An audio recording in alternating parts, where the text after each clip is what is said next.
ఓం గం గణపతయే నమః. ఈరోజు జన్మదిన, పెళ్లి రోజు లాంటి ఆనందభరితమైన వేడుకలను జరుపుకునే వారందరికీ మన ఓంకారం పూజ ఛానల్ తరపున శుభాకాంక్షలు తెలియజేస్తున్నాం. హాయ్ ఫ్రెండ్స్, అందరూ ఎలా ఉన్నారు? ఈరోజు కార్యక్రమానికి స్వాగతం, సుస్వాగతం. మీ మరియు మీ యొక్క ప్రియమైన వారి కోసం జన్మదిన, పెళ్లి రోజు లాంటి ఆనందభరితమైన వేడుకల కోసం శుభాకాంక్షలు తెలియజేయాలనుకుంటే మన ఛానల్ ద్వారా తెలియజేయవచ్చు. ఇందుకు మీరు చేయవలసిందల్లా మేము ఇక్కడ ఒక మెయిల్ ఐడిని ఇస్తాం. ఆ మెయిల్ ఐడికి వారం రోజుల ముందుగానే మీరు ఆ వేడుకను జరుపుకునే వారి యొక్క ఫోటోను మరియు వారి కుటుంబ సభ్యుల యొక్క వివరాలు మరియు ఊరి పేరు మొత్తం టైప్ చేసి ఆ మెయిల్ ఐడికి వారం రోజుల ముందుగానే పంపండి. మేము వారి యొక్క ఫోటోను మరియు వారి యొక్క కుటుంబ సభ్యుల వివరాలను ఆ తేదీ నాడు ప్రచురించడం జరుగుతుంది. ఈ అవకాశాన్ని అందరూ ఉపయోగించుకోండి.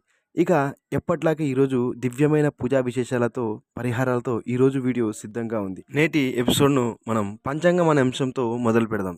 నేటి పంచాంగం తేదీ 21/1/2024 శ్రీ శోభకృత నామ సంవత్సరం, ఉత్తరాయణం, హేమంత ఋతువు, పుష్యమాసం, శుక్లపక్షం. ఈరోజు దశమి, నక్షత్రం కృతికా నక్షత్రం, వారం శనివారం. తదుపరి సుభాషితం అంశం గురించి తెలుసుకుందాం. నేటి సుభాషితం: నీతో అవసరం ఉంది అంటే నిన్ను ప్రశంసిస్తూ, నీతో అవసరం లేదు అంటే నిన్ను విమర్శిస్తూ ఉండే మనుషులను నీ జీవితంలో ఎన్నటికీ నమ్మకు. తదుపరి కార్యసిద్ధి అంశం గురించి తెలుసుకుందాం. ఈరోజు కార్యసిద్ధి అంశంలో మనం ఉదయం ఆచరించవలసిన పూజా విధానంలో విశేషమైన పూజ జాగ్రత్తగా తెలుసుకోండి. మీకు వీలైన వారు కొద్దిగా నువ్వుల నూనె ఇంటికి తెచ్చి ఇంటి గుమ్మానికి దిష్టి తీసి ఆ నూనెను, లేదా ఇంటికి తీసుకురాని వీలు లేని వారు ఎక్కడ దొరుకుతాయో అక్కడి నుంచి నువ్వుల నూనెను ఏదైనా విష్ణు దేవాలయానికి, అంటే రామ, కృష్ణ, వెంకటేశ్వర ఇలాంటి విష్ణు రూపాల దేవాలయాలకు నూనెను తీసుకువెళ్ళి దేవాలయంలో స్వామి ముందు నువ్వుల నూనెతో 2 దీపాలను వెలిగించి, తదుపరి కొన్ని చిల్లర నాణేలను చేతిలోకి తీసుకొని మా కుటుంబంలో గొడవలు తగ్గాలి అని మనసులో ప్రార్థించి ఆ నాణేలను దేవుడి హుండీలో వేయడం వలన కుటుంబంలో ఎక్కువ గొడవలు, కుటుంబ సభ్యుల మధ్య ఎప్పుడూ తగాదాలు ఉంటే అవి తగ్గి కుటుంబంలో ప్రశాంత వాతావరణం ఉంటుంది. దేవాలయానికి వెళ్ళేవారు ఈ పూజను ఆచరించండి. ఇంట్లోనే ఆచరించేవారు ఇంట్లోనే అరటిపండును తీసుకొని చిన్నగా తీసుకొని ఆ అరటిపండు మధ్యలో ఒత్తి మధ్యలోకి చిన్నగా గుంటను చేయండి. ఆ గుంటలో నెయ్యి పోసి ఆ అరటిపండు ముక్కపై 2 ఒత్తులను ఒక ఒత్తిగా చేసి దీపాన్ని వెలిగించండి. ఇలా నెయ్యి దీపాన్ని ఆ విష్ణు భగవానుడి ముందు వెలిగించండి. తదుపరి పూజ పూర్తయిన తర్వాత ఆ అరటిపండును గోవుకు ఆహారంగానైనా లేదా ఇంట్లో మనం ప్రసాదంగానైనా స్వీకరించవచ్చు. అద్భుతమైన పూజా పరిహారం, అందరూ తప్పకుండా ఆచరించండి. తదుపరి మంత్ర ప్రభావం అనే అంశం గురించి తెలుసుకుందాం. ఈరోజు మంత్ర ప్రభావం అంశంలో విశేషంగా కృతికా నక్షత్రం శనివారం కాబట్టి ఈరోజు ఆ వెంకటేశ్వర స్వామి యొక్క నామాన్ని జపించాలి. ఈరోజు ఈ నామాన్ని జపించడం వలన కుటుంబంలో ప్రశాంతత ఏర్పడుతుంది మరియు మనుషుల్లో కోపం తగ్గుతుంది.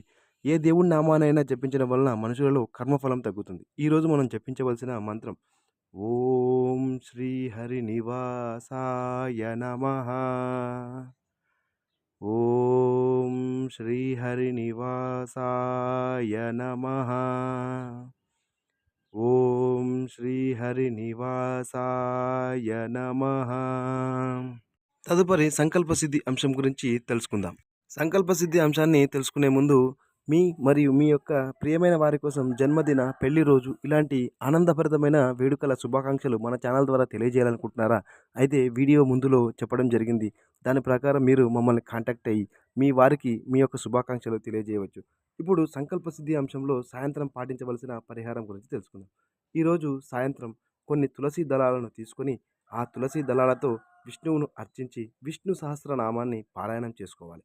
ఇలా ఈరోజు ప్రదోష కాలంలో విష్ణువును ఆరాధించడం వలన పితృదోషాలు తగ్గుతాయి.